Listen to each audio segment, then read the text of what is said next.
notre découverte des lieux où Saint Joseph est honoré et prié, nous voici aujourd'hui au Liban, et plus précisément au Sud-Liban, à la frontière avec Israël. Périph Média vous emmène découvrir une initiative de prière et de paix insufflée par Saint Joseph sur le lieu même où le vent de la guerre a laissé de nombreuses blessures ouvertes.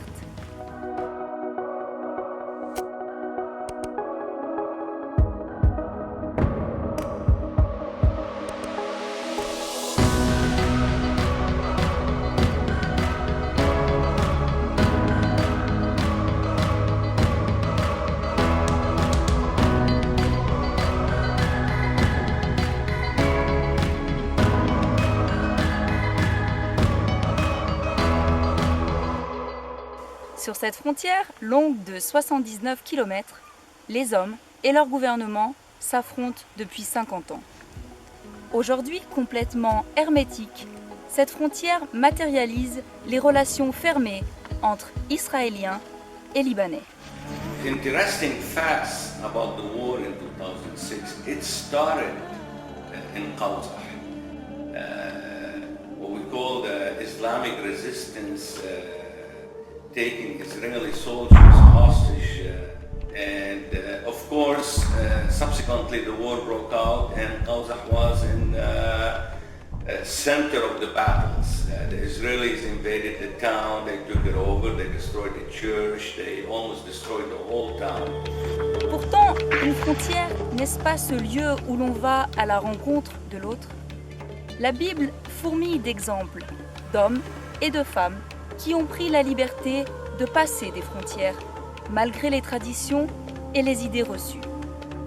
Mais franchir une frontière, quelle qu'elle soit, psychologique, physique ou intérieure, c'est avant tout accepter l'autre, dans sa différence, et savoir lui pardonner.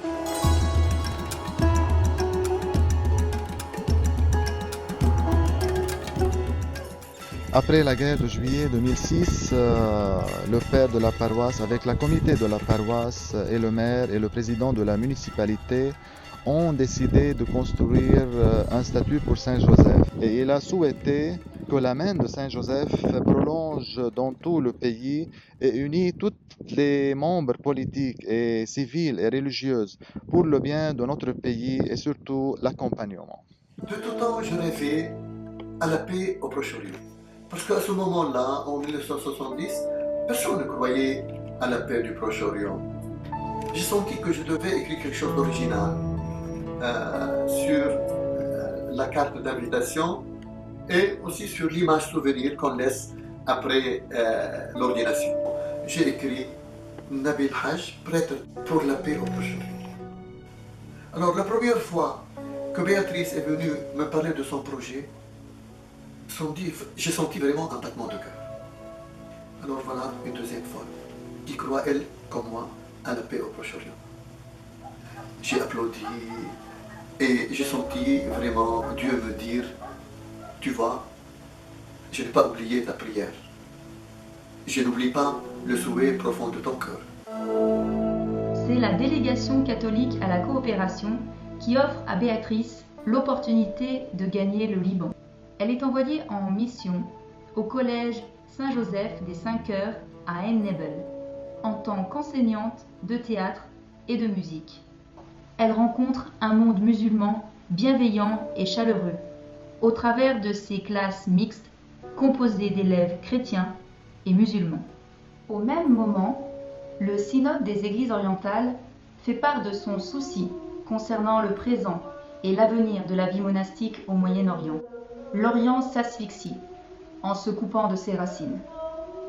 Ce cri de détresse ravive en Béatrice l'appel à la vie monastique perçu depuis l'enfance.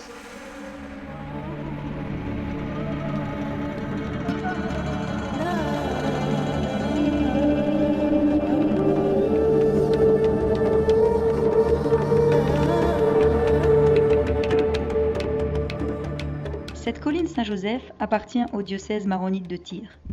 Passé les feux verts des autorités religieuses et municipales, il s'agit de créer un chemin d'accès aux ermitages qui se trouve isolé au milieu de 50 hectares de forêt. Chahine, ami des premières heures et dessinateur des plans, partage sa surprise quant au choix de ce lieu. I'm surprised when I saw the land. I told her, "Are you crazy?" Les travaux de terrassement débutent alors, puis vint le coulage de la dalle, et enfin c'est le bois qui arrive.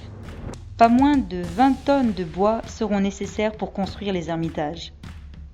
Prennent le relais les artisans locaux, plombiers, électriciens et menuisiers. Se pose rapidement le problème de l'isolement des ermitages et il faut investir dans 2 citernes d'eau et un moteur pour garantir l'autonomie des lieux. Mais la sécurité est tout aussi importante et une clôture est érigée. Enfin, dernier ouvrage, l'ameublement des ermitages dans un style simple mais oriental.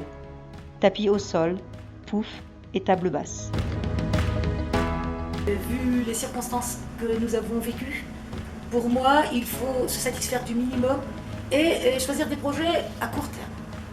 Le fait que Béatrice se projette dans l'avenir pour des années, en fait, avoir la colline, avoir la réalisation des ermitages, c'était très surprenant pour moi aussi de voir une montagne, une forêt, et que Béatrice veut s'implanter là-dedans, avec toutes les difficultés que j'imaginais, la sécurité avant tout, le courant, le chemin, les moyens, tout et tout. Mais le fait que je vois aujourd'hui que son rêve se réalise, et je la remercie beaucoup parce qu'elle voit que je fais partie, je suis partenaire avec elle, ça me dit beaucoup, beaucoup. Et ça m'encourage.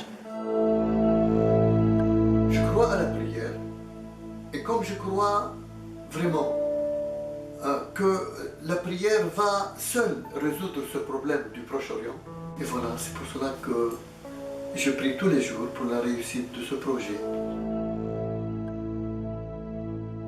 Du loin, j'imaginais que la paix, ça va être un peu momentané et quelque chose qui va disparaître avec le temps.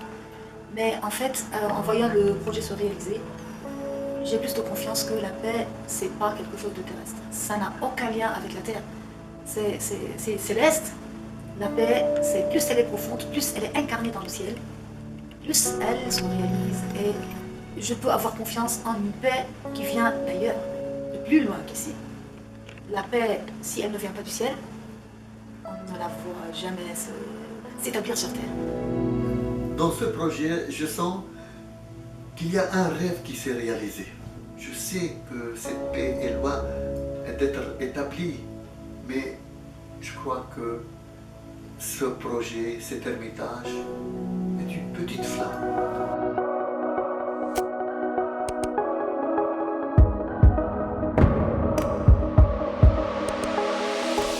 Puisse Saint-Joseph faire de nous et de nos dirigeants des protecteurs de la vie et de la paix.